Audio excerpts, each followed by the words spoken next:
Hello, everybody. This is Lew, and Dan on the telephone with us today. How are you, Dan? Good, Lew. How are you? We're fantastic. We had a tough week, and we rested last night, and it really felt good. Well, that's good. I'm glad to hear it. So, what was on your mind? Just reading some of these newsletters that I get from different sources, and I know I sent them to you after I looked through them, and I just got one just the other day, and it's one of them that I usually send to you, and I'm not going to mention the name of the newsletter or whatever. It's not important, but some of the things that are covered in it, I just look at this stuff and I read it and I shake my head. I don't know where it's coming from. Well, I do, but yet I don't for sure. So much stuff in here. It's not scripture, and they're trying to understand prophecy. It's like trying to pin a tail on a donkey, and they're spinning their wheels doing this stuff instead of doing what's really important, reaching people with what Yahusha wants them to know from His Word. I mean, what they're talking about in this newsletter is like it's written by another person who lived 100 years ago and was supposed to be a visionary and saw all these things happening and everything, and yet, when I talk and hear about people that had visions, okay, there's a prophet named Daniel, and his visions are recorded in Scripture. And then there's also Yahusha. His visions are recorded in Scripture. But I check my Scriptures, and guess what? This other person who had these visions isn't anywhere in Scripture. And,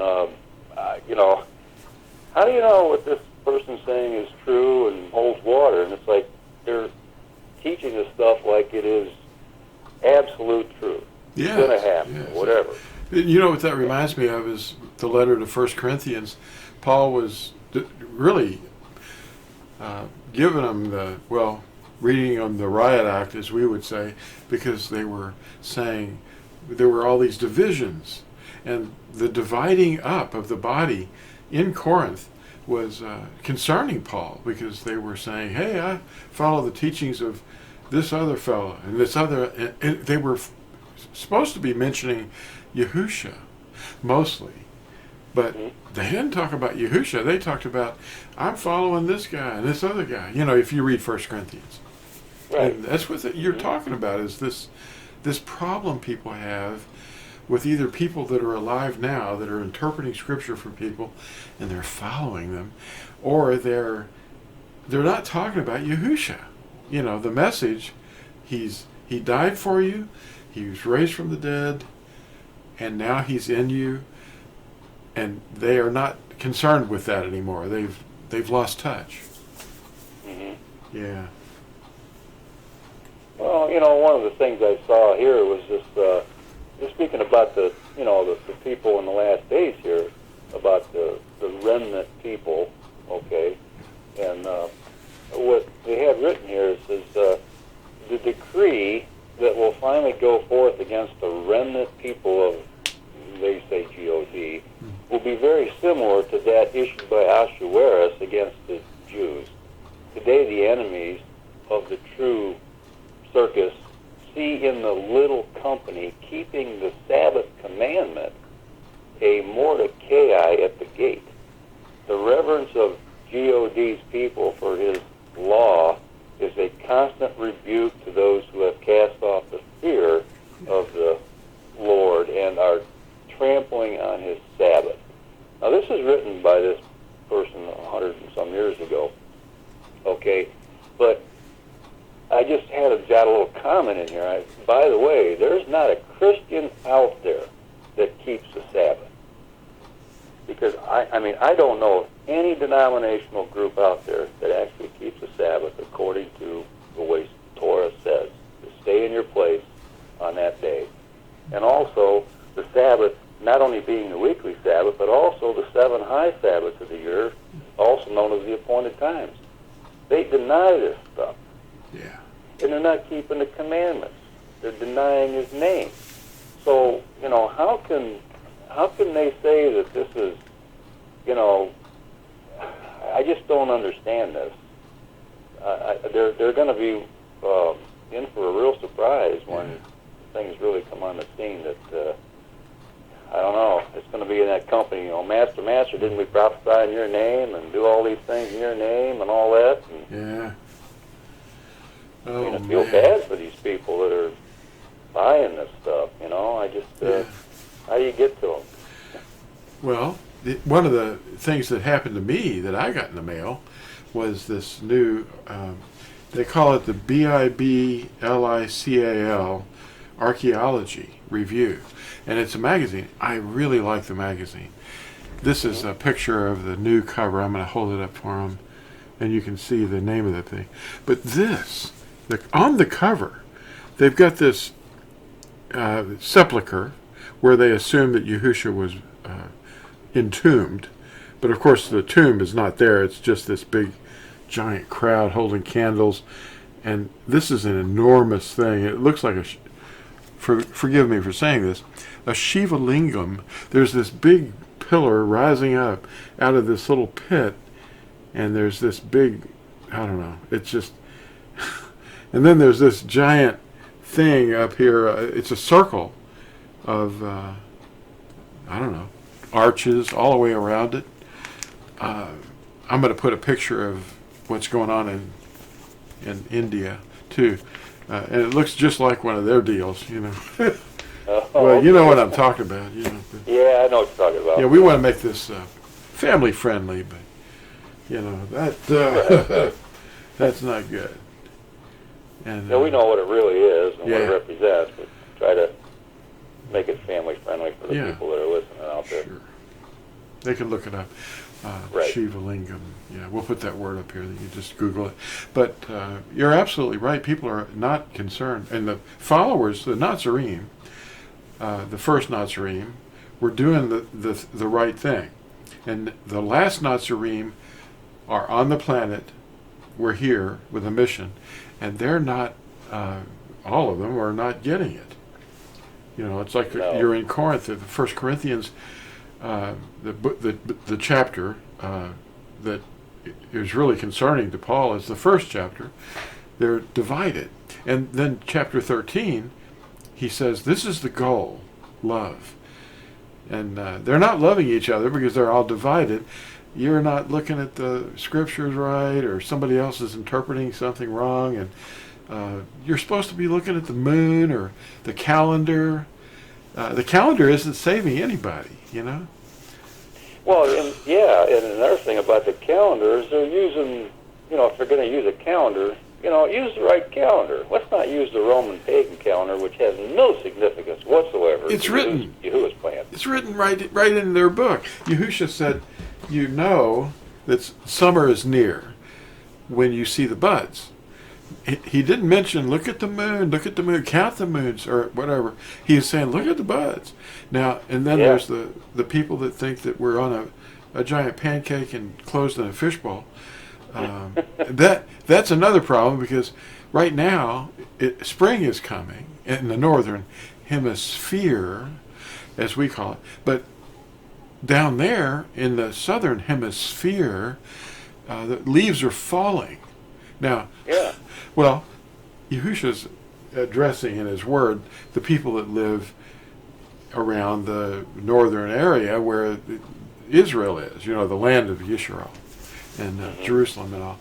But, you know, that's where we base our calendar. So people in New Zealand and Australia, South America, South Africa, their seasons are the opposite of ours. Yeah. Yep. Well, I think it's, what do we got, another week? And then actually the real New Year happens. There you go. Yeah. As of the making of this, Everybody was saying Happy New Year back on the first month of the Roman year. It's like, well, no, give it a little time. We don't know if it's going to be happy yet. Yeah, we don't know. Ain't here yet. We're getting happy, though. Yahusha's, when he comes, it's going to be a fiery, burning wrath that's going to appear, but he's going to shorten the days for the sake of the elect. That's right. And that's another application of the perspective. Oh, yeah. That we need to have. There's two perspectives. So what is the goal? You know, and it isn't knowledge. It's keeping His commandments. Of course, that's our mission. Is twofold: the name and His word, which is those two things are the highest of all things. What is that? Psalm 138, and your word and your name. 138 verse 2.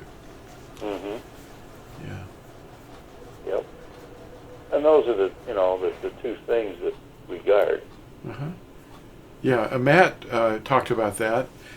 Well, it was in the discussion actually of our little Sabbath meeting last night online. He has a thing called Endtime Watchmen, and he's not talking about himself. He's talking about all of us. And we discussed the two highest things, being His word and His name. And that's right. We teach His name, and we immerse others in that name. They call on the name of Yahusha, and then that's obedience. That's their first step. And then we are also teaching them to guard everything that we were commanded to obey. What would that look like? Well, let's look at it. Here it is. I'll show him the Ten Commandments real quick. There they are. It's I am Yahuwah, your Elohim. Have no other before my face. Well, His name is right there in the first commandment. Yeah. That's right. I mean, and Christians, they deny that. Yeah. All the denominations I've heard of out there, they deny His name. Yeah, that's like that scripture that you brought up.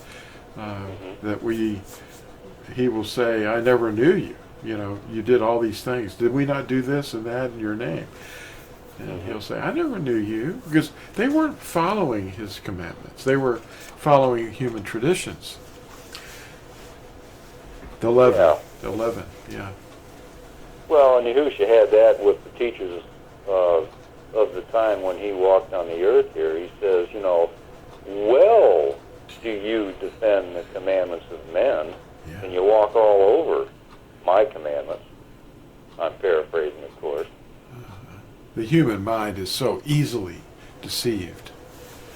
It's if you can make a sentence that doesn't make any sense, people will force it to mean something, and then they're tricked into hearing scriptures and then trained to interpret them or misinterpret them, and now they're hypnotized, and the trigger words that they hear cause them to not listen to the words themselves, but they listen to the ideas of men that were placed there.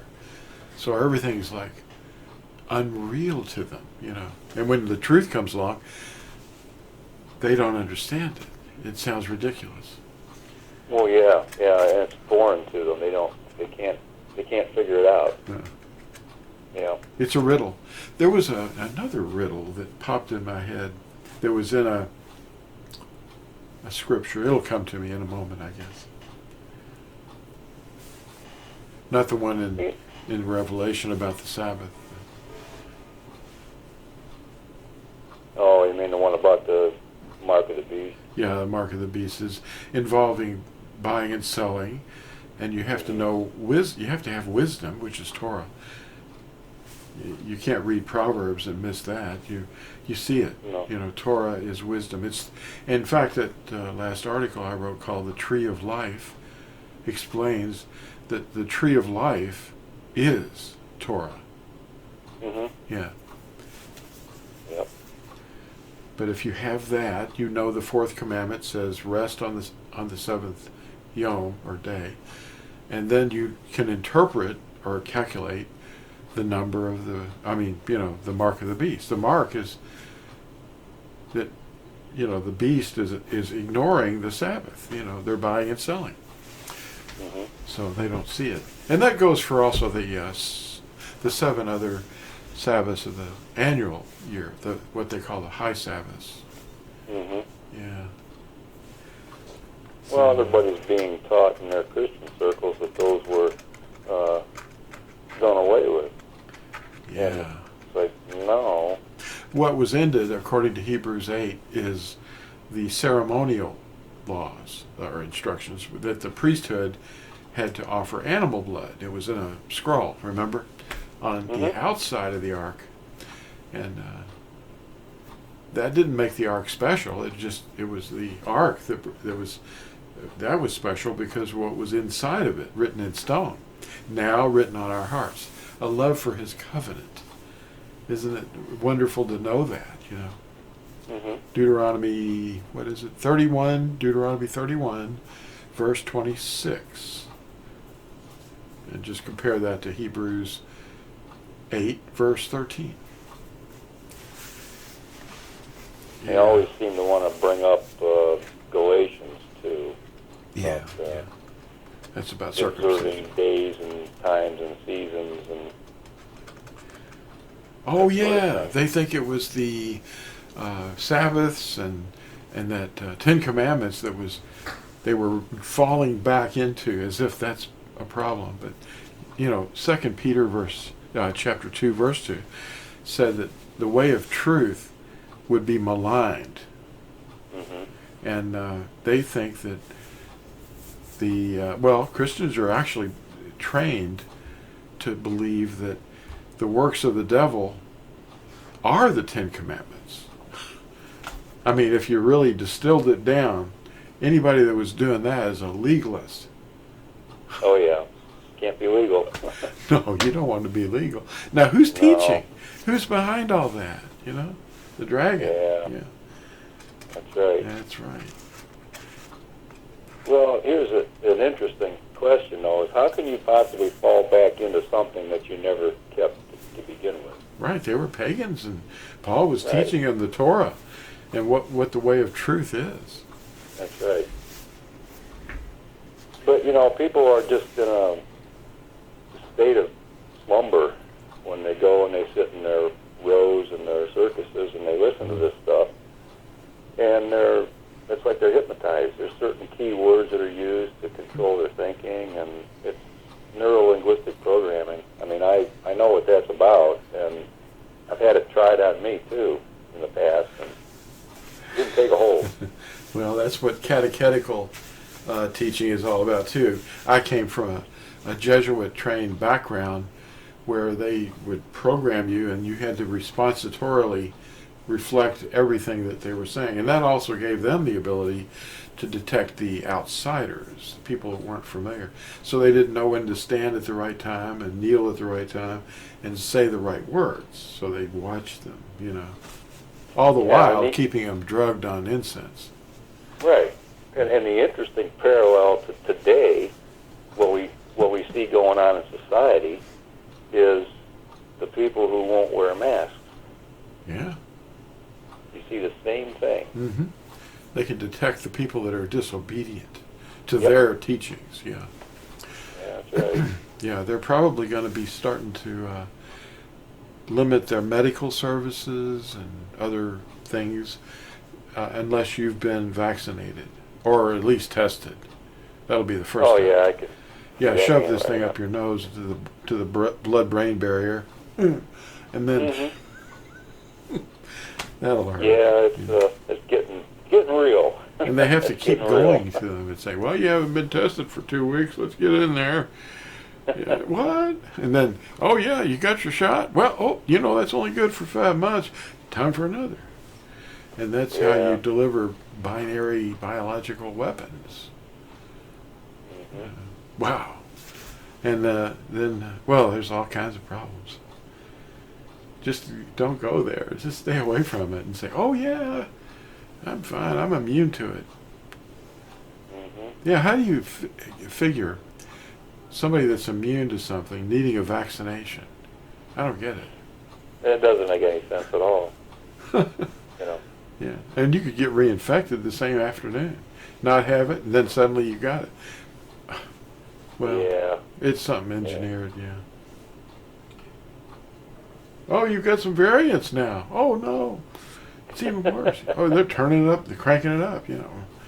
It's depopulation. That's what it really is. And back in the 60s and the 70s, the greatest threat to humanity was overpopulation. They said this planet can only support 10 billion people. 10 billion people. Well, we got to do something. Yeah.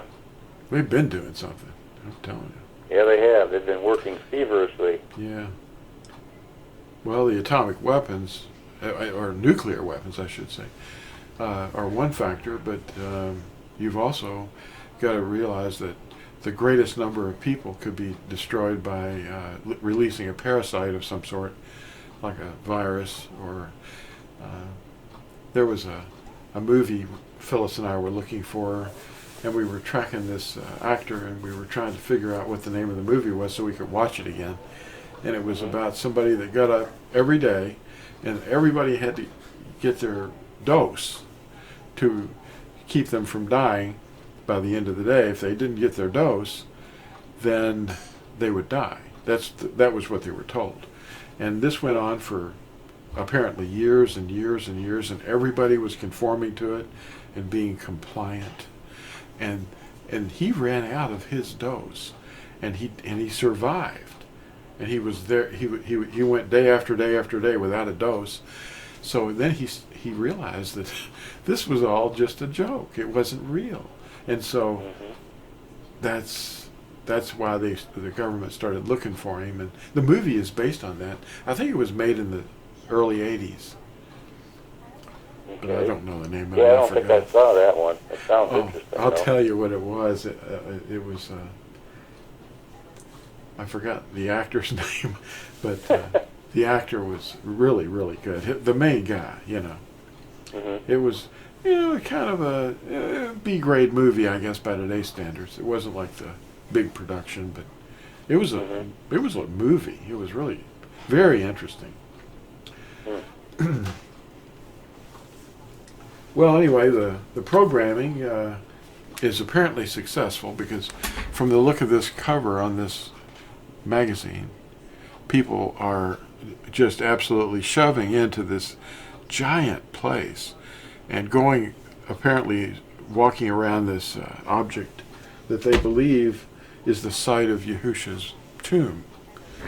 And of course there's another site up outside the city walls where they actually have this stone that is rolled open, and the empty tomb, That reminds me of, I was thinking of this verse.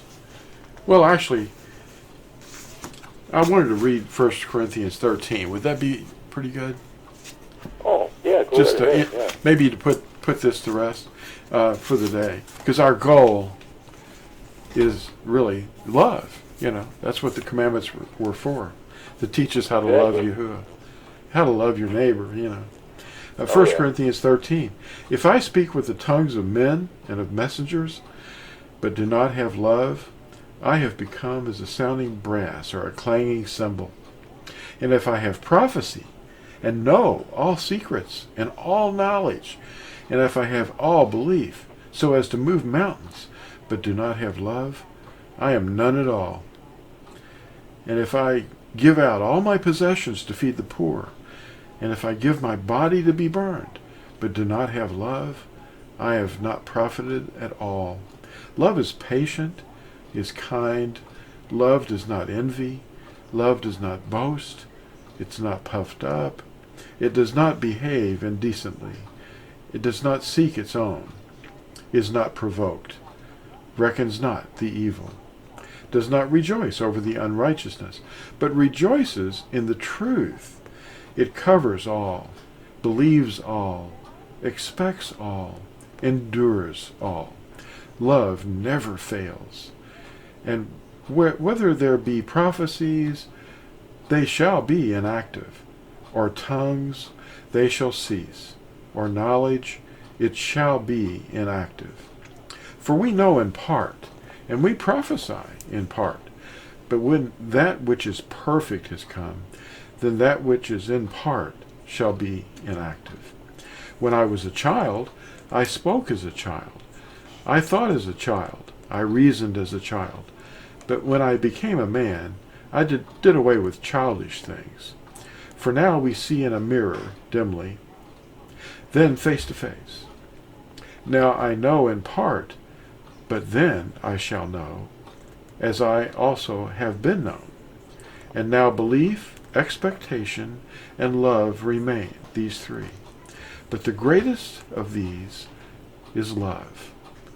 So if they start putting cartoons in front of you, just, cartoon pictures of blue people, and tell you to bow down to them, or they make images, cartoon images of how the earth really works, and it's flat, and it has a dome over it. That's a cartoon. Get a picture, or go out and look and see how infinite this universe really is, and the seasons, But don't let people teach you stuff that's wrong, You have to live in the present. That's right. Look around, open your eyes, Ask questions. Don't just believe it because somebody said it's true. Yeah. Right, yeah. Well, how you want to end it? Do you have any other thoughts? I think that pretty much sums it all up right there when Yeah. you read 1 Corinthians. 1 Corinthians 13. And the divisions in chapter 1 that he mentions. And he was really disturbed over the fact that people were saying, I'm following this other idea, And they don't even really mention Yahusha. Isn't it all about him? Isn't he the one? First fruits? I think he covers that in chapter 16. Well, thank you everybody for watching, and thank you, Dan, for being there with us. Oh, hey, thanks for having me. Okay. Be sure to like and subscribe. See you all next time. Bye.